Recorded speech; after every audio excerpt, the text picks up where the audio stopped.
Have you ever been so fiercely, clearly sure of a memory, only to have someone you love look you in the eye and call it a delusion?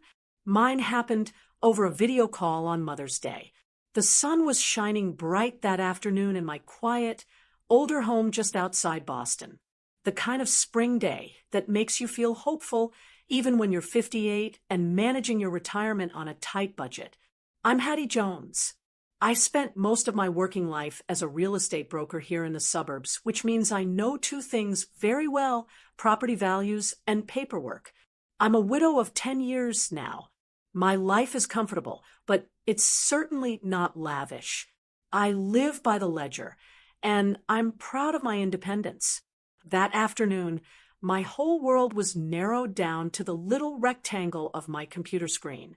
My son, James M. Jones, was beaming back at me from 3,000 miles away in San Francisco.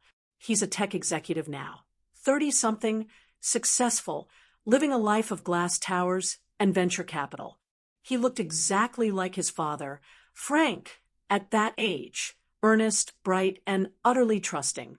Next to James, sitting perfectly framed, was his wife, Linda McCarthy. She's a lovely girl in the polished, modern sense. She runs one of those social media lifestyle accounts, all tailored linen and organic avocado toast. Linda has that practice charm, the one that makes you feel like you're the most important person in the world while she's talking, but you never quite feel seen. They wish me a happy Mother's Day. We talked about the weather and my old rose bushes. It was all very pleasant, very normal. And then James did something completely innocent that landed like a lead weight in my gut. "Mom," he said, adjusting the camera slightly, "I actually had my financial team run a full sweep this week. We're preparing for a big investment round out here, so we're tying up any loose ends. That includes everything in the family trusts." He paused, cheerful and businesslike. "Good news, though. They confirmed we're all set to move the principal from the Jones restricted annuity next quarter. The 10-year restriction is finally up, so we can liquidate the full principal and move it into something that's actually making money. You're going to be so much more comfortable." The room tilted. I remember the exact scent of the lilac bouquet my neighbor had dropped off, sweet and overwhelming. The 10-year restriction is finally up. That sentence was the kindling that lit a fire in my mind. For 10 years, since Frank passed, James and Linda had managed the payout of his $40,000 life insurance policy. Frank had been meticulous, setting it aside specifically for my financial security. They had convinced me, back when I was too numb with grief to argue, that due to some convoluted legal rule, the funds were placed in a highly restrictive annuity. They told me it paid out tiny irregular checks, just the interest, and that the full principal was locked away. I hadn't liked it, but I trusted my son. A mother trusts her son, especially when he's the one handling the complex paperwork.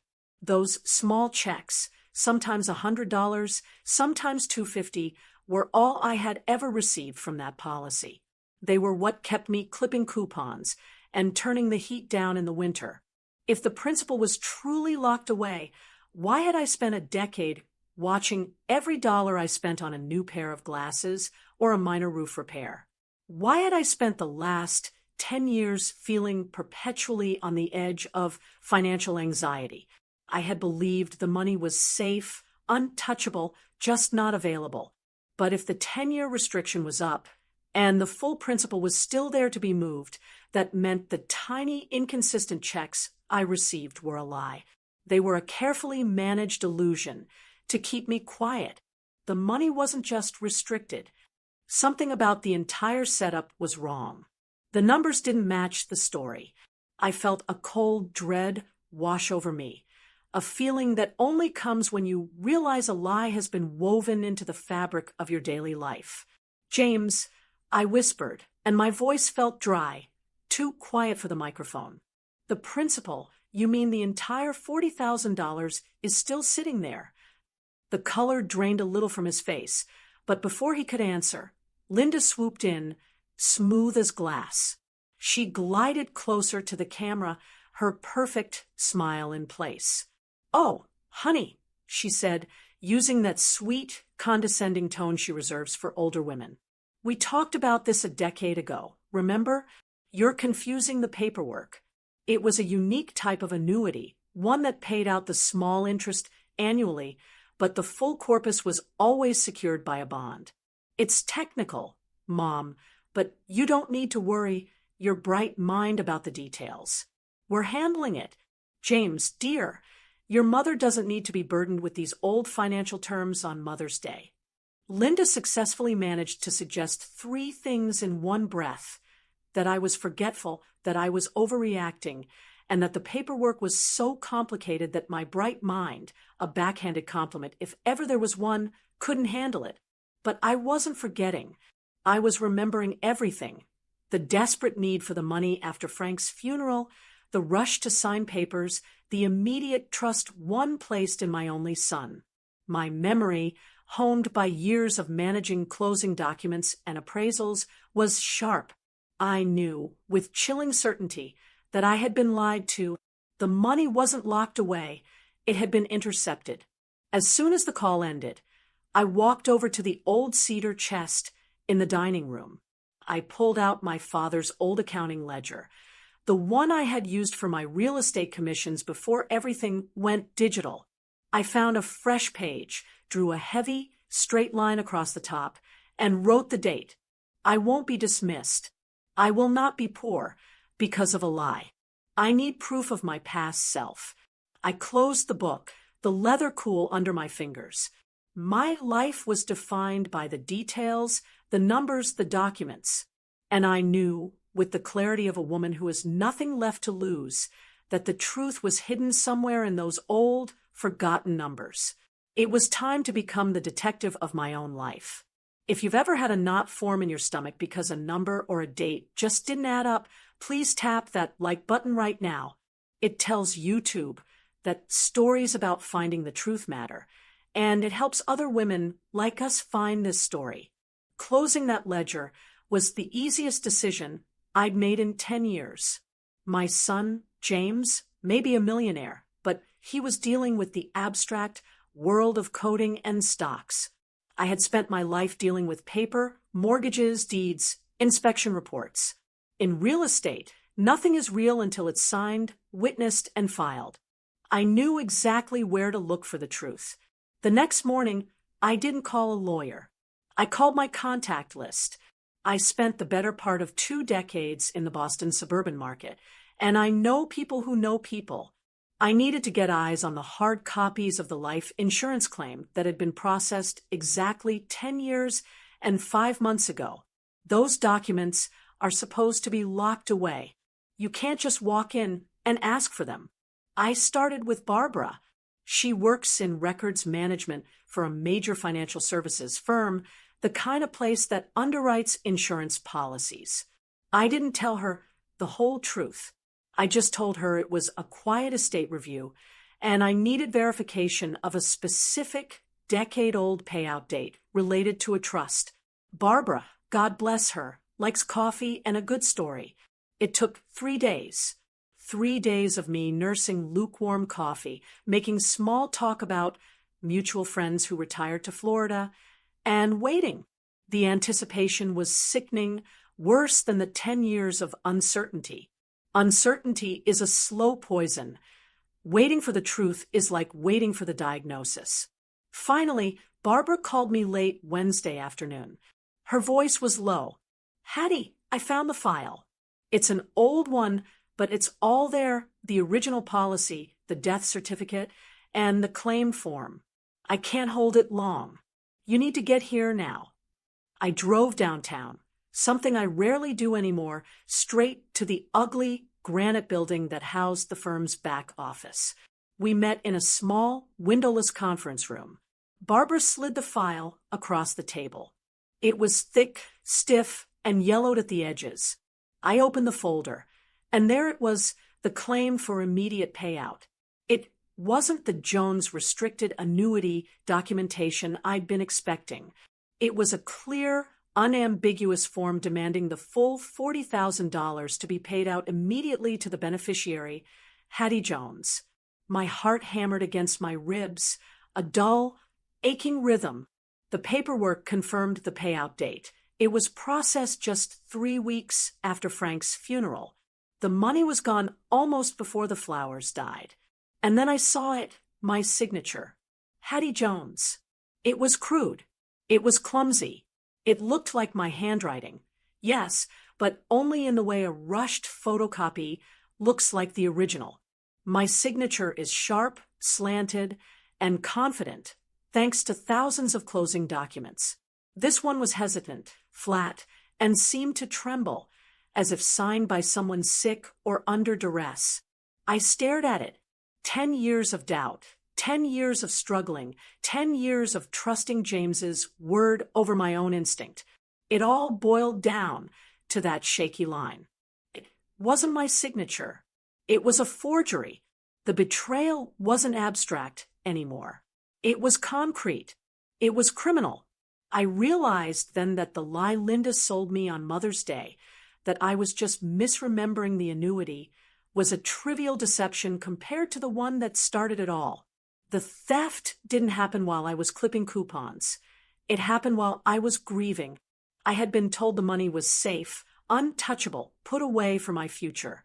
The truth was, Linda had taken it immediately, forging my name when I was too broken to even look at a bank statement.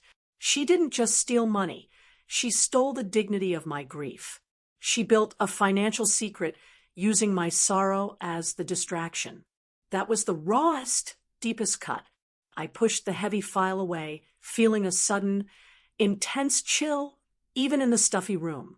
I realized how much I needed help. This wasn't something I could fix with my old real estate credentials.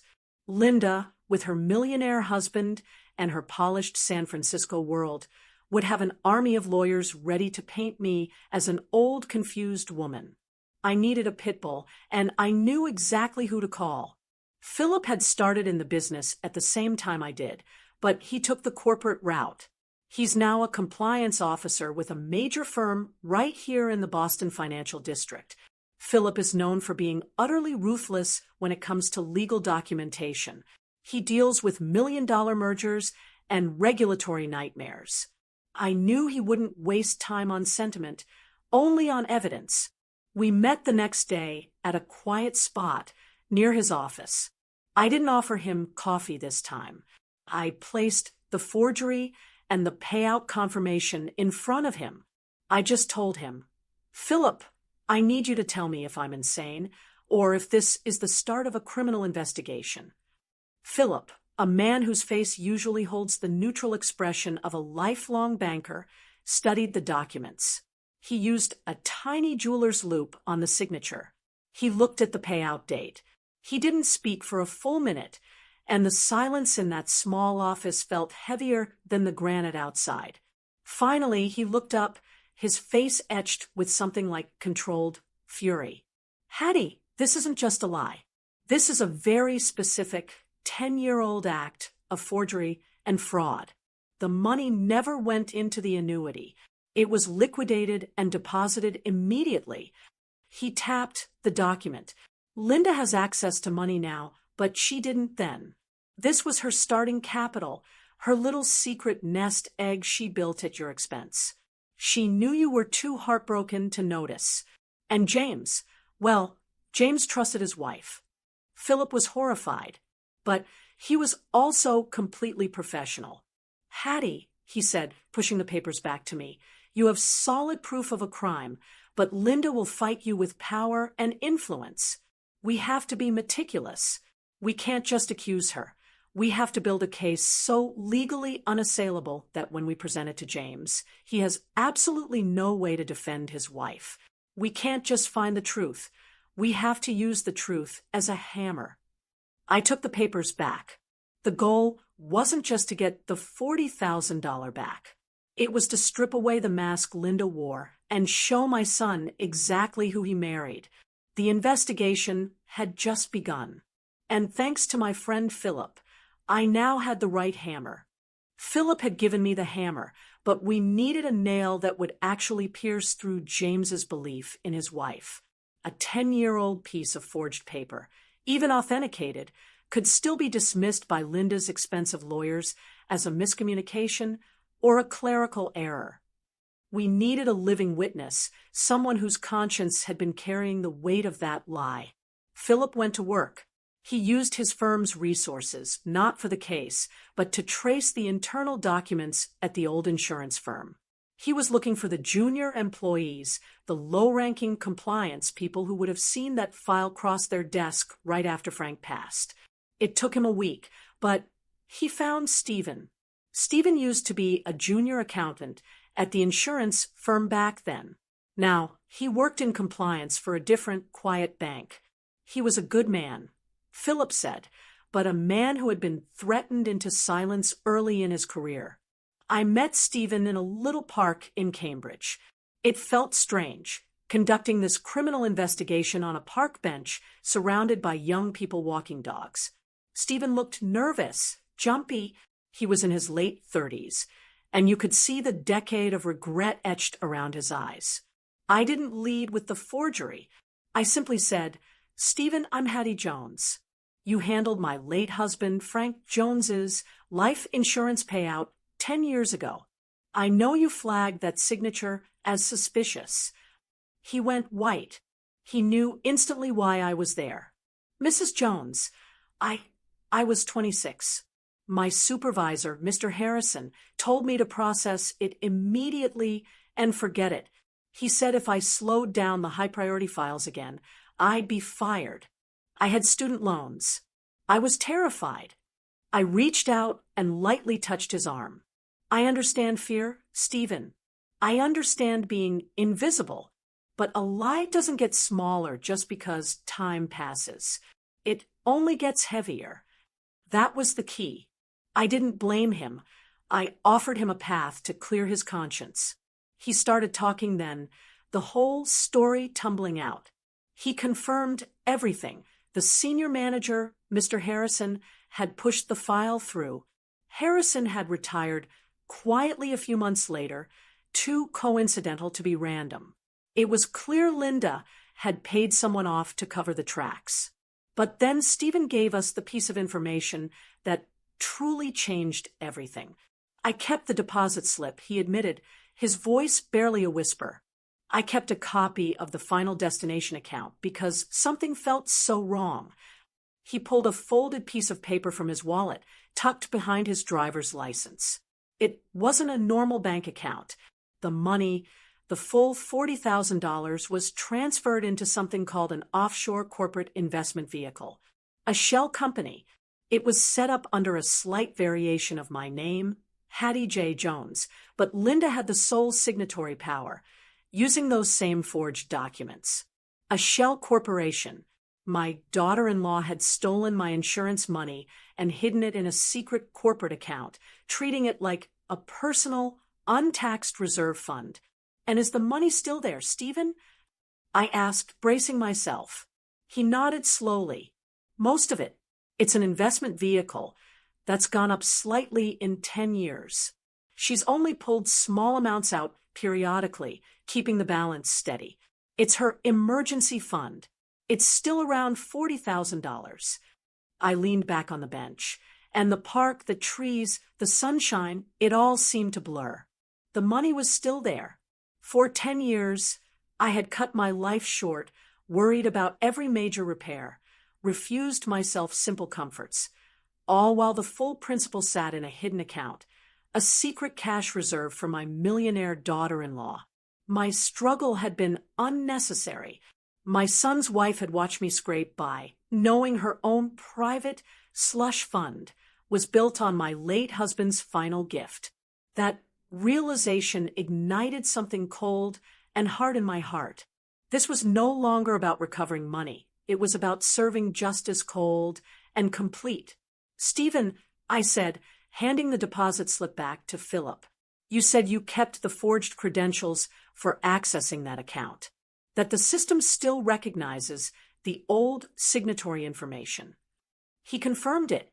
"Yes, The account is still active, Mrs. Jones. And the original forged credentials, including a biometric key she provided, are still linked to the access portal. I looked at Philip, and I saw the idea spark in his eyes. Too, we didn't need to sue Linda to get the money back. If we exposed the fraud in court, it would drag James through a humiliating divorce and a prolonged civil battle. That wasn't my goal. My goal was to save my son from a decade of lies and make Linda pay a price that was immediate and undeniable. We had access to her secret, ill-gotten reserve fund. That was a weapon. I wouldn't take the $40,000 back for myself. I needed to use that access to expose her current habits, to make her mistake so profound that James couldn't ignore it. I needed to use her own greed against her. I shifted my focus completely. The money was the key, but the objective was James's realization. I was done being the victim. Now, I was the one setting the trap. The Shell Corporation funds were about to make a very interesting move. The day I learned the $40,000 was still sitting there, not lost, but just hidden, was the day I stopped being a victim. I realized I had been living with a slow, creeping panic, and Linda had been living with a hidden safety net woven from my grief. Now, the money wasn't just a number. It was a weapon I was ready to wield. I sat with Philip and Stephen in Philip's office.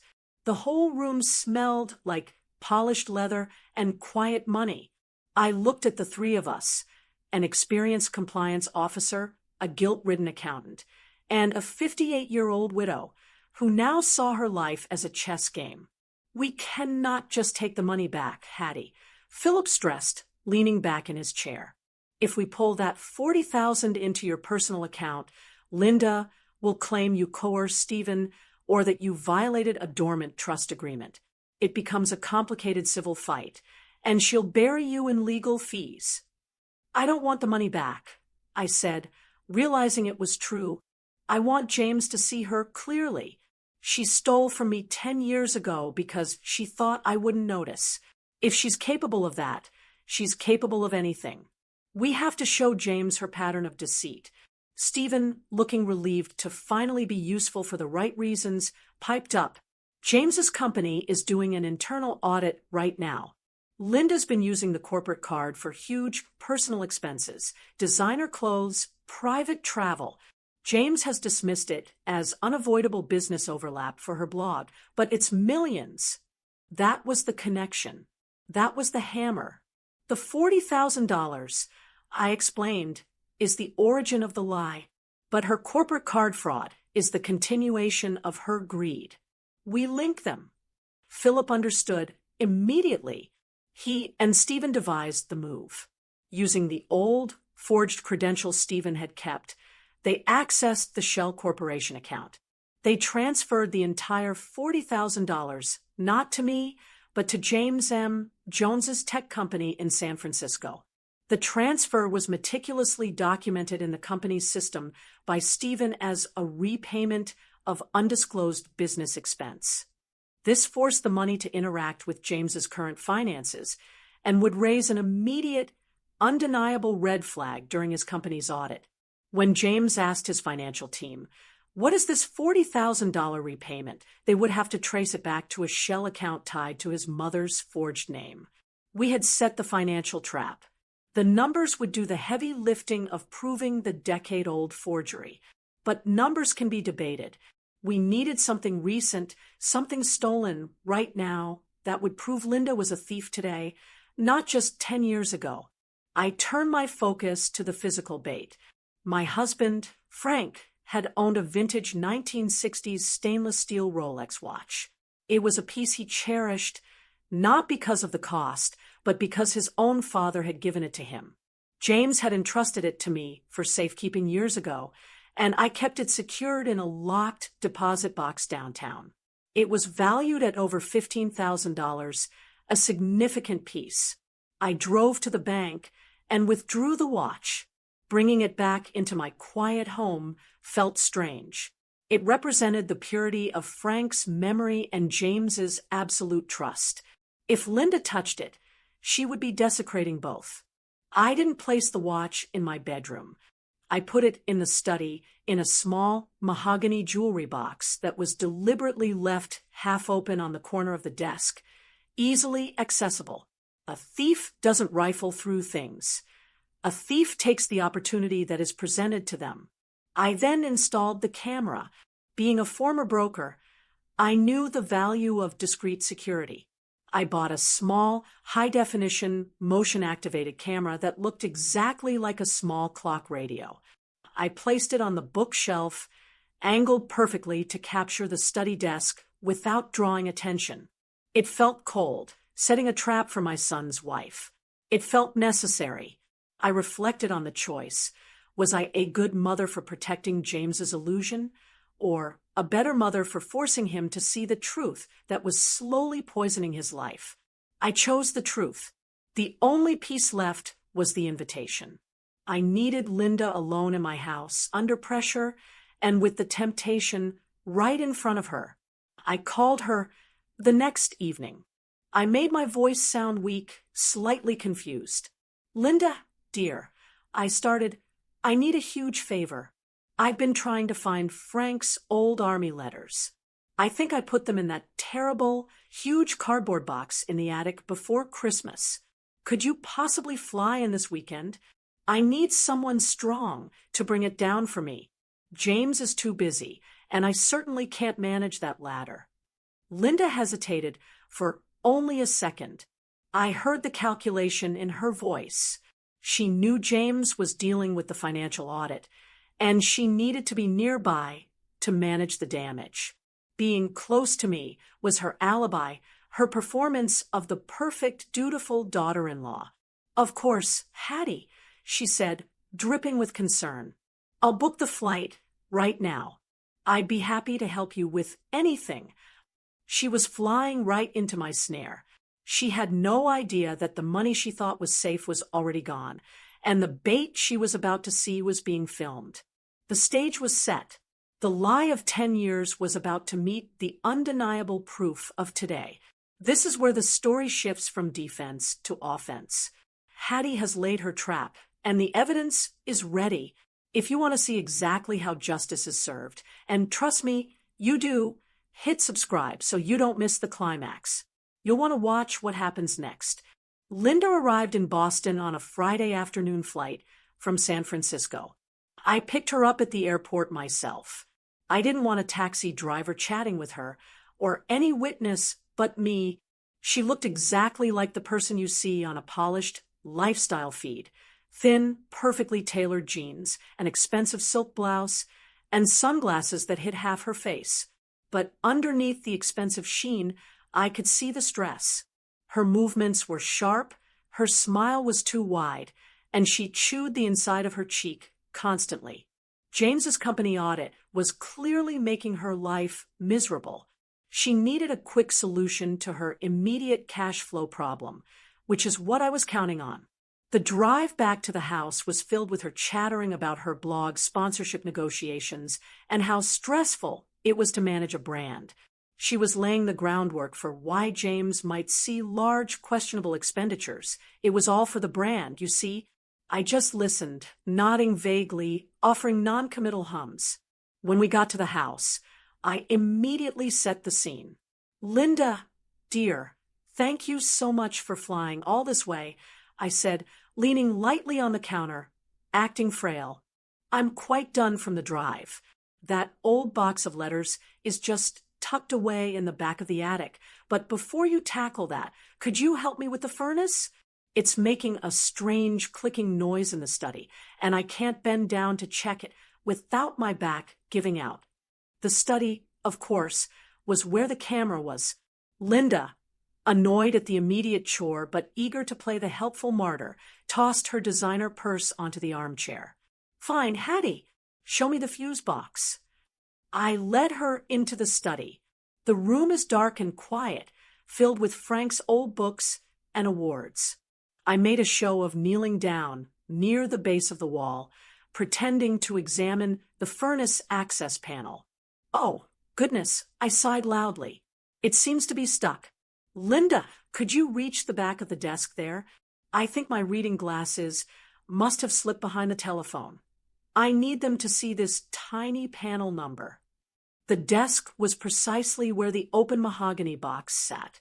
The vintage 1960s Rolex gleamed faintly under the afternoon light, its steel case reflecting the room. It was the perfect, irresistible bait. I kept my back to her, listening. Every second stretched out, agonizingly slow. I could hear the rustle of her silk top, the soft click of her expensive boots on the rug as she moved around the desk. I heard the tiny, almost imperceptible clink of metal against wood. She was quick. She didn't hesitate. There was no sound of drawers being opened and closed, no searching. She saw the opportunity and took it. She snatched the watch from the box. I knew it instantly. I imagined her face, the quick glance over her shoulder, the practiced ease of the theft. The watch was gone from the desk in under 5 seconds. Then she was back by the furnace access panel. Her breathing was slightly faster. "Hattie," she said, her voice bright and falsely cheerful. "I don't see your glasses, but I think the noise is just the heating element turning on. It sounds fine now." "Oh, thank you, dear," I replied, forcing a soft, grateful smile and pretending to struggle as I stood up. "You're always so clever with these mechanical things. Why don't you get started on those boxes in the attic? I'll make us some iced tea." Linda practically ran to the attic. She was clearly eager to get the pretense over with, and likely fly out as soon as possible with her new assets safely tucked away. The minute she was on the 3rd floor, out of earshot, I moved. I didn't rush. I walked straight to the bookshelf and retrieved the memory card from the small clock radio camera. My hands didn't shake. I plugged it into my laptop, which I had placed discreetly on a small writing table. The footage was perfect. High definition, clear light. It showed me kneeling by the wall, talking. It showed Linda moving toward the desk. It showed her gloved hand.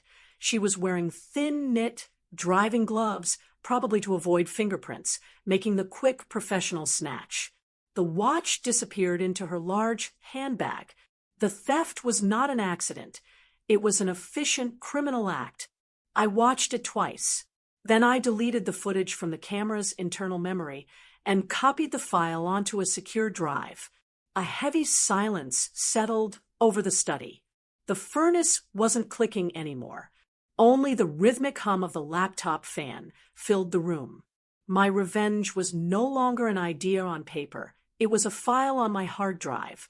I felt a profound sense of loss, but not for the $15,000 watch. I felt a deep, aching sorrow for my son. I had known about the old forgery, the lie from 10 years ago. That was a past crime. But the video in front of me proved Linda had no shame and no moral boundary today. She had just committed larceny in my home under the guise of helping me, and she had done it because she was desperate, and she believed I was too old and forgetful to ever notice. I had been forced to watch my son marry a woman who looked at a vulnerable, grieving widow as a source of secret income, and then a source of quick cash. I had watched her steal Frank's memory twice, once with the insurance money, and now with his prized possession. I didn't cry. Crying was a luxury I couldn't afford. This was the cold, hard proof James needed. The 10-year-old forgery proved the foundation of their marriage was corrupt. The theft of the Rolex proved Linda's character was fundamentally criminal. When Linda came downstairs an hour later, complaining theatrically about the dust in the attic, she looked relieved. The money she needed was now strapped to her wrist, safe in her handbag.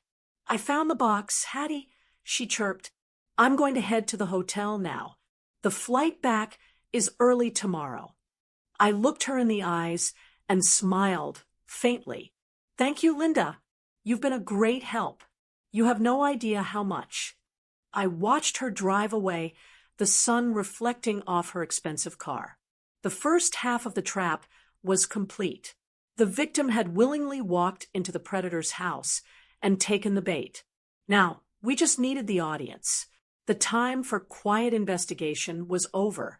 It was time to call James and invite him to a final family dinner in Boston.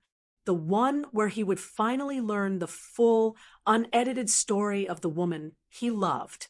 And it would start with a simple statement. James, you're a millionaire.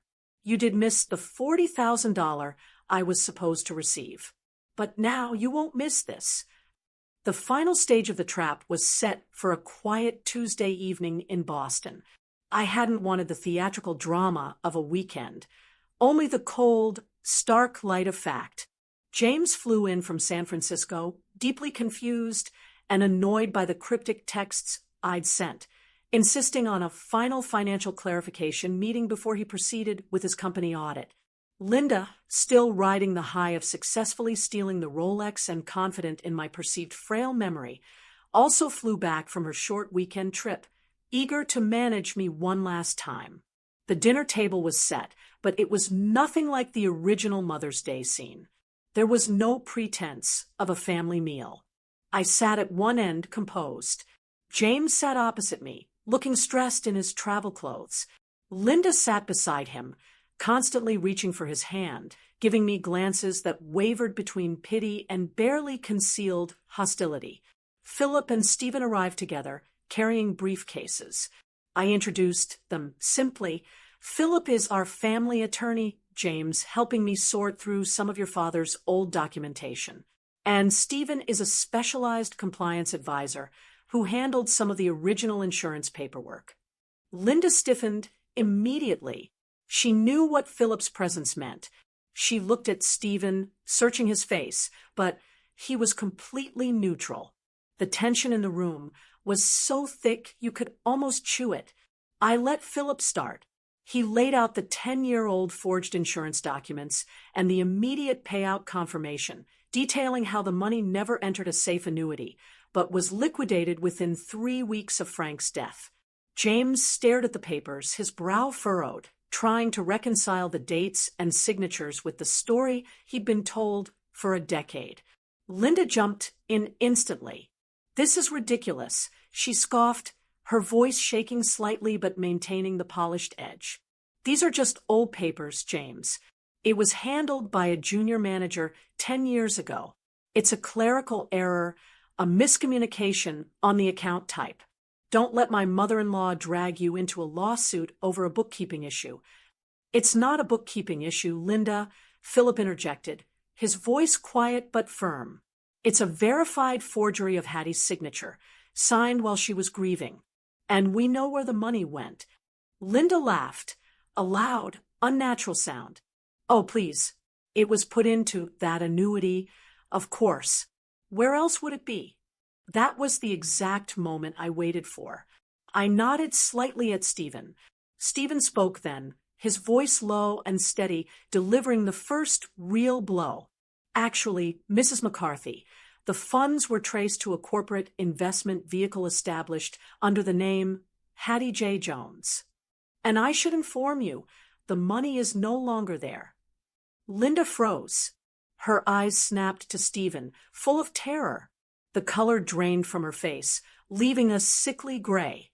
Her secret safety net, the money she thought was untouchable, was gone. "What are you talking about?" James demanded, looking completely baffled by the shell corporation and the sudden disappearance of the funds. "Where is the $40,000? Stephen calmly slid a new transaction report across the table to James. "I processed the funds yesterday, sir. They were transferred from the shell account directly into your company's holdings as a repayment of undisclosed business expense. It was flagged because the source account documentation was highly irregular, linking back to a 10-year-old fraudulent claim." James picked up the document, the silence deafening. He was looking at his own company's books. He looked at Linda, the question clear in his eyes. "Why did your secret, ill-gotten money suddenly pay a debt to my company?" The foundation of his trust was crumbling. He realized his wife's supposed business expenses he'd dismissed as overlap were likely part of an ongoing criminal operation. The old forgery and the new corporate fraud were two sides of the same coin. Linda started spiraling, her composure finally shattered. It's a lie. He's lying, James. They're conspiring to ruin me. I don't know what that account is. I was going to fix the money. I was going to pay Hattie back 100 times over. James slammed his hand on the table. You stole from my mother while she was grieving. Linda, you let her struggle for 10 years, living off my father's final gift, only to keep a personal secret fund. He didn't sound angry. He sounded utterly, profoundly defeated. He slumped back, his head in his hands. Why? Why, Linda? We have millions. Why would you risk everything for an old $40,000? I knew the answer. It wasn't about the amount. It was about the ease of the theft, the lack of conscience. But I didn't want him to stop there. The decade-old crime was grievous, but the recent crime, the one she committed just days ago, was proof of her unchangeable character. I leaned forward, my voice clear and commanding, cutting through Linda's whimpering excuses. I focused only on my son. James, you're a millionaire. You did miss the $40,000 I was supposed to receive a decade ago. It was a lie hidden in a ledger. But now, you wouldn't miss this. The air held its breath, waiting for the final piece of the devastating puzzle. I had led him through the maze of old paperwork and current fraud. Now, I was about to show him the true price of marrying a thief. The truth was about to become physical and undeniable. The table was quiet. The silence was the kind that precedes a crack of thunder, heavy and charged. James was looking at the transaction report, confirming the $40,000 repayment, utterly broken. Linda was just sitting there, rigid, her eyes darting between Philip's briefcase and the locked front door. She knew the game was over financially, but she still had the one thing that could save her, James's belief in her innocence, or at least her ability to apologize her way out of trouble. I knew that apologies wouldn't stick. The only thing that could save James from her was the complete, undeniable truth about her character. I lifted my hand and pointed not to the ledger, but to the empty spot on my study desk sideboard, a space clearly meant to hold something important. You wouldn't miss your father's final, physical gift to you, James. His vintage 1960s Rolex watch. The one you entrusted to me to keep safe. The one valued at over $15,000. James blinked. He looked at the spot, then back at me, baffled. Mom, what are you talking about? It's in your safe deposit box. It has to be. It should be. I agreed, my voice flat. But it's not. It's gone. And you should know exactly why. Linda's composure vanished completely. Her hands flew to her mouth, stifling a gasp. She shot me a look that wasn't anger. It was pure, panicked hatred. She knew I had seen the theft. She's lying, James. Linda shrieked, jumping half out of her chair. She's confused. It's an old watch. She probably misplaced it in the deposit box. She's trying to frame me because Stephen and Philip are pressuring her. Don't let her do this. James pushed her hand away. He looked at the empty space, and then his eyes settled on the panic in his wife's face. The past was complicated, messy, and 10 years old. But this, the watch was a piece of his father, a symbol of trust. The money was complicated, Linda, James said, his voice slow and heavy. But the watch? Why would you bring up the watch, Mom? I reached under the table, where I had placed a small tablet. I didn't say another word. I simply pressed play and angled the screen, so James could see the footage clearly. Philip and Stephen leaned in, watching the small, silent drama unfold on the screen. The video was chillingly clear. It showed me kneeling by the furnace access panel, talking about my back and my glasses. It showed Linda moving to the desk. You could see the subtle shift in her posture when her eye caught the gleam of the Rolex. You could see the hesitation melt into greed. And then the swift practiced movement. The watch snatched the quick tuck into her handbag, the practiced, innocent return to the conversation. All in under a minute. We watched the raw, undeniable proof of her character. The larceny of the present. The only sound in the room was the low, electric hum of the tablet. James watched the entire clip twice. He didn't yell. He didn't swear. He simply lowered the tablet to the table, his face a mask of complete, utter devastation. It was worse than anger. It was the absolute failure of hope. He looked at Linda, but he wasn't seeing his wife anymore. He was seeing the woman on the screen, a thief with no remorse, a predator who preyed on a moment of feigned vulnerability. "You stole from my mother. Today," James whispered, the realization finally breaking through the years of deception. "After all the money we have, after all the lies about the annuity, you flew here and stole my father's watch from the one person I asked to keep it safe." Linda's hysterical defense collapsed entirely. The sight of her own crime, played back in that silent, judgment-filled room, broke her. She fell back into her chair, covering her face with her hands. "I needed the cash," she sobbed, the high-pitched, performative voice gone, replaced by desperation. "The blog is failing, James. The audit is coming. I thought she wouldn't notice. I was just borrowing it. I was going to pawn it and buy it back later." The lie was over.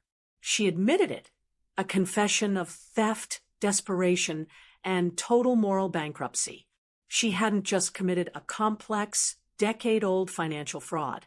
She was a common thief, targeting the one person who trusted her the most. Philip, who had been sitting patiently, quietly pulled out his cell phone. He glanced at me, seeking confirmation, and I gave him a slow, firm nod. "The Boston Police Department is just around the corner," Philip announced, his voice devoid of emotion. "They have been waiting on standby. This is no longer a civil matter. Linda, this is a clear case of grand larceny, witnessed and documented. The charge will be filed immediately." Linda screamed, then, a raw, inhuman sound of terror and betrayal. "James, you can't let them do this. I'm your wife. Get me a lawyer. This is your company's reputation." James didn't even look at her. He remained motionless, staring at the empty space where the watch had been.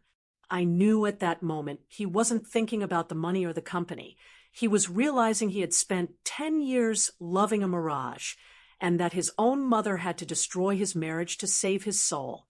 The sound of a car pulling up outside, then the heavy tread of shoes on the porch, cut through Linda's sobs. The front door opened. 2 uniformed officers stood in my hallway. Philip stood up and walked toward them, showing them his credentials. "She is being charged with grand larceny and related financial fraud. The evidence is on the table." I didn't watch the arrest. I watched my son as the officers escorted a hysterical, fighting Linda out of my home. James finally looked at me. His eyes were red, but clear. There was no anger there, only the deep, profound grief of having been saved from a catastrophe. I had to break his life to fix it, and the cost was laid bare in his face. I reached across the table and touched his hand. It was cold. The battle was won, but the healing had just begun. The truth finally had walked into the light, leaving behind a devastation that was both necessary and complete. The moment the front door clicked shut behind the officers and Linda, a terrifying quiet descended on my house. It wasn't the silence of peace. It was the silence of devastation. The smell of desperation and cheap perfume still hung in the air, a physical reminder of the poison that had just been removed. James sat motionless, his face buried in his hands. He was still the millionaire tech executive, but the veneer of success was gone, stripped away by the raw truth. He was just my son, Frank's son, sitting in the ruins of a life built on a decade of lies. I didn't rush to comfort him. He didn't need platitudes. He needed to process the sheer, brutal weight of the truth. I needed him to understand that I hadn't acted out of vengeance for myself, but out of a fierce duty to save him. Philip and Stephen quietly packed their briefcases. Philip looked at James with professional sympathy. The divorce proceedings will start immediately, James. Given the evidence, the forgery, the financial fraud, and the recent documented larceny, this will be swift. Linda has destroyed her own credibility, and any claim on your assets beyond the legal minimum. We saved your company from a much larger, slow bleeding. James nodded, not looking up. The financial battle was the easiest part. The emotional toll was the disaster. It took weeks for James to surface from that darkness. He stayed in Boston, taking over my spare room. He spent days on the phone with his San Francisco team, winding down his life there. He closed his expensive office and started the long, painful process of separating his personal life from the financial chaos Linda had created. I watched him. I didn't push him to talk. I just kept the coffee hot and the quiet steady. I saw the slow, dawning realization that the woman he had trusted, the one who had shared his success and his bed, had been consistently operating without a conscience. I had to break his illusion to save him. The pain I felt for him was immense, but I knew it was the necessary pain of healing. Then, about 3 months after the arrest, James walked into my kitchen, looking tired but clear-eyed. "Mom," he said, holding a worn photograph of his father, "Frank, the audit is clean. The $40,000 we recovered from the Shell Corporation is now sitting in a trust account. It's yours, fully tax compliant." I shook my head slowly. "I don't need it, James. Not anymore. I've learned that Frank's gift wasn't the money. It was the opportunity for me to fight for the truth. I'm fine. But there are thousands of Hatties out there who aren't fine. People whose trust is exploited simply because they're seen as old and forgetful. That's when the new purpose took root. I used the recovered $40,000 to fund the startup costs for the Unseen Trust Initiative. It was a foundation based right here in Boston, focused on helping seniors verify legal and financial documents, specifically guarding against exploitation by family or caregivers. It wasn't about giving money. It was about providing the tools, the expertise, and the legal review that I, a former real estate broker, had barely managed to access. My experience with Philip and Stephen became the foundation of the work. "We need to create a simple, secure verification system, James," I told him. "A digital checkpoint that red flags any major financial transfer or document change based on a power of attorney or suspicious signature. Something that takes away the invisibility." James finally found his redemption. He closed down his tech firm completely and dedicated his considerable coding and executive skills to the foundation. He didn't need to make millions anymore. He needed to rebuild his life on something honest and meaningful. He built the foundation's entire secure database and verification software, using his talent to protect the vulnerable instead of chasing the next big Silicon Valley trend. We became a team. The 58-year-old broker with the life experience and the tech executive with the technical skill, united by a singular, painful mission. He learned humility, and I learned that sometimes the biggest battles must be fought not with quiet acceptance, but with loud, strategic evidence. Months passed quickly in the focused work. The foundation gained traction, earning the respect of local community centers and elder law attorneys. And then came the final, sweet triumph. I received a letter from the Massachusetts Elder Advocacy Commission. They were honoring me with the Massachusetts Elder Advocacy Award at a state function. I didn't want to go. I hadn't done it for the accolades. I had done it for myself and for James. But James insisted. "Mom, you have to.